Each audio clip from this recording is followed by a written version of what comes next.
किसानों और अन्य महत्वपूर्ण सुविधाओं के लिए एक एयर गैप नेटवर्क स्थापित किया जा रहा है, जिसे बाहरी इंटरनेट से पूरी तरह अलग रखा जाएगा। इसके अलावा इन सुविधाओं के लिए विशेष साइबर फिजिकल सिक्योरिटी सिस्टम भी विकसित किए जा रहे हैं, जो डिजिटल और भौतिक दोनों स्तरों पर सुरक्षा सुनिश्चित करेंगे। हमने एक विशेष निष्क्रिय साइबर रक्षा प्रणाली भी विकसित की है, जो साइबर हमलों का पता लगाने के साथ साथ स्वचालित रूप से प्रतिक्रिया भी देती है। और हाँ, आपके द्वारा उल्लेखित परमाणु ऊर्जा संयंत्र पर हुए प्रयास की जानकारी हमें थी। हमारी सतर्कता और सुरक्षा प्रणाली की दक्षता के कारण ही इन हमलों को विफल कर दिया गया और कोई नुकसान नहीं हुआ। इस घटना के बाद हमने परमाणु सुविधाओं का पूर्ण मूल्यांकन किया है और उन्हें अधिक सुरक्षित बनाया है।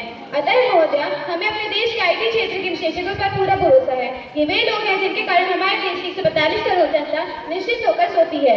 हमें हमारे आईटी क्षेत्र के विशेषज्ञों पर गर्व है। लोगों को नेताओं से बोलने के मौके मिलने चाहिए। अतः महोदय, मैं आपके माध्यम से अपने विपक्षी सदस्य एवं सदन को आश्वस्त करते हुए कहना चाहती हूँ कि ना ही सरकार के सामने कोई मजबूरी है, ना ही सरकार को करनी निग्रह में है। अंत में महोदय, मुझे किसी कवि की चंद पंक्तियां याद आती हैं, जो हमारी आशावादी सोच को दर्शाती हैं।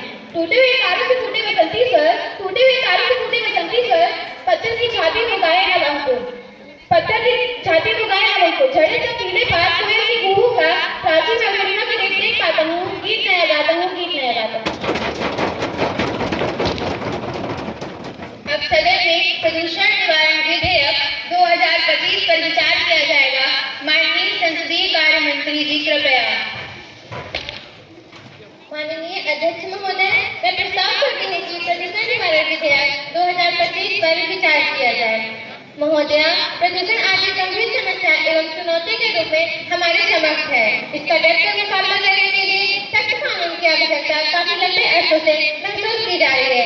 हालांकि हमारा देश प्रारंभ से ही एक संरक्षणवादी देश रहा है, किंतु विकास एवं पाश्चात्य देशों के साथ प्रतिस्पर्धा के अंधे दौर में हम अपने मौलिक विचारों से दूर होते जा रहे हैं। फलतः राजधानी दिल्ली सहित प्रमुख औद्योगिक शहर तेजी से प्रदूषित होते जा रहे हैं। अभी हाल ही में दिल दहला देने वाली दिवाली ने इस विधेयक को सदन में लाने के लिए विवश किया है। हमारे संविधान में पर्यावरण की रक्षा संबंधी प्रावधान पहले से ही मौजूद है, परंतु प्रदूषण के महिमा मंडल को रोकने के लिए प्रभावी उपाय आज भी अपेक्षित है। इसलिए उसे बढ़ावा देने की, प्रेरणा देने वालों तथा उसे कार्यान्वित करने वालों को कठोर दंड देने की दृष्टि से सरकार ने इस विधेयक को माननीय सदन के सामने लाई है। इस विधेयक के प्रमुख प्रावधानों को सदन के समक्ष रखना चाहते हूँ। पहला, इस विधेयक में प्रदूषण के सभी आयामों का व्यापक स्पष्टीकरण है। दूसरा, वायुमंडल में जहरीली गैसों को विमुक्त करने वाली औद्योगिक इकाइयों को बंद करने का प्रावधान इस विधेयक में है।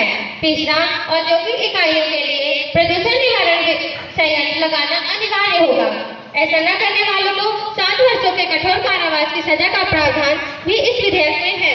पांचवा, भूमि प्रदूषण को बढ़ावा देने वाले रसायनों के अंधाधुंध प्रयोग पर रोक लगाने का प्रावधान तथा फसलों की कटाई के उपरांत उसके अवशेषों को जलाने पर प्रतिबंध है। छठवां, कठोर सजा देने का प्रावधान है। आठवां, 15 साल से अधिक पुरानी गाड़ियों को बंद करना